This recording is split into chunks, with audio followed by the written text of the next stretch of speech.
Welcome back to Freight Waves Now, and Donny, talking about tender lead times, looking at the overall lead time, 3.2 days. It's on the decline because it's a 7-day average as well, right? It reacts to the holiday. Yeah, similar to volumes. It's probably much lower, but again, this shows the weakness that shippers aren't under pressure. Yep.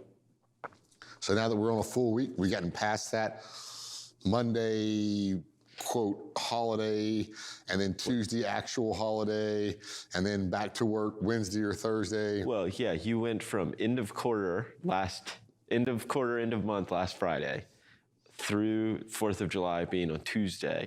That's like 5 days of kind of disruption, right? I mean, I don't like to think of the end of the quarter as like this disruptive time, but it is because people start pushing things off their docks, yes, to get them off their docks by the end of the quarter. And then do you want to work Monday? Like you want to come to work for one day and then go back? Not really. So not unless you don't know your holiday schedule. And show up at 7:15 Monday morning. We won't talk about that. But but a lot of drivers, my neighbor, he's a truck driver. He's an owner-operator. He was sitting at home Monday. He said, you know what, I'm coming in Friday. I'm just going to take Monday off, and I'll go back to work Wednesday or Thursday. Yep. And that's what some of them did. So that kind of could help kind of cut capacity and help them push the spot rates up. We saw the NTI jump up. Mm-hmm. Now our NTI only jumped to 4 or 8 or 9 cents per mile. Yeah. But the fact that it rose up that quick meant that there's a lot of lanes out there where they're able to push those rates up. Ours is just an average of a few hundred lanes to kind of get a pulse on what's going on in the market, and we saw rates go up fairly decent on that on our NTI. Now they're starting to fall. Yep. Rejection rates are starting to fall. Tender lead times are starting to fall. Yep. They're coming back into. The demand is dropped, and it's loosened back up real fast. Yeah, and this is where Rafi Shanker, right, or put out the thing saying he thought for truckload carriers Q2 would be like the peak pain point. And I'm hesitant to say that because third quarter is typically pretty soft time for it, or it's a softer period for freight. We saw the end of Q2 not necessarily be that strong.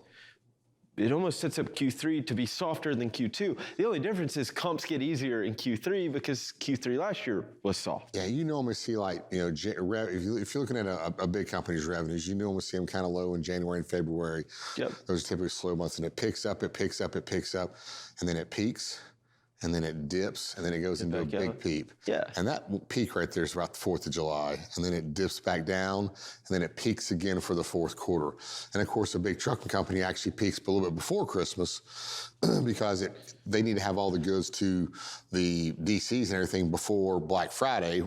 Originally, Black Friday, because that was the kickoff of all the sales. Now everybody's wanting to get out there. They've realized, hey, if we get our products out first, people will come to us and spend their money first. So now that Black Friday has been pushed back a couple of weeks. So now we're looking at, mid-November, early November to have it all delivered. Yeah, I will say one of the interesting things that's upcoming is Prime Day next week, July 11th to 12th. What does that do? What is that?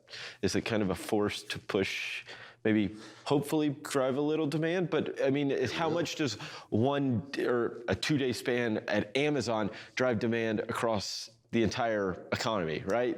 We might be able to see it, but credit card bills are going up. Yes, they are, quickly. Yep, and we will, and everybody will see a little bit. Everybody will be able to notice a little bit of Amazon Day. We may not see it in actual numbers, true. Yes. But people will feel it. Let's see if we can go to the next chart here. WRI, one of your favorite maps here. Yep. Looking at it, there's a little bit of blue right here. But this is being driven by our flatbed numbers. I looked into Jacksonville, why our rejection rates jumped up to 10%. It's not reefer. It's not dry van. So, yep. Atlanta, Memphis, Dallas. Here's 3 big markets. Baltimore.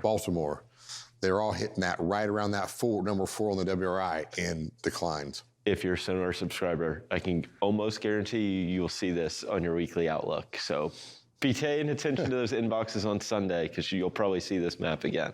Well, Donny, thank you so much for this update. We'll be sure to check in with you again a little later. Right now, we'll hand it back over to Kaylee and Anthony.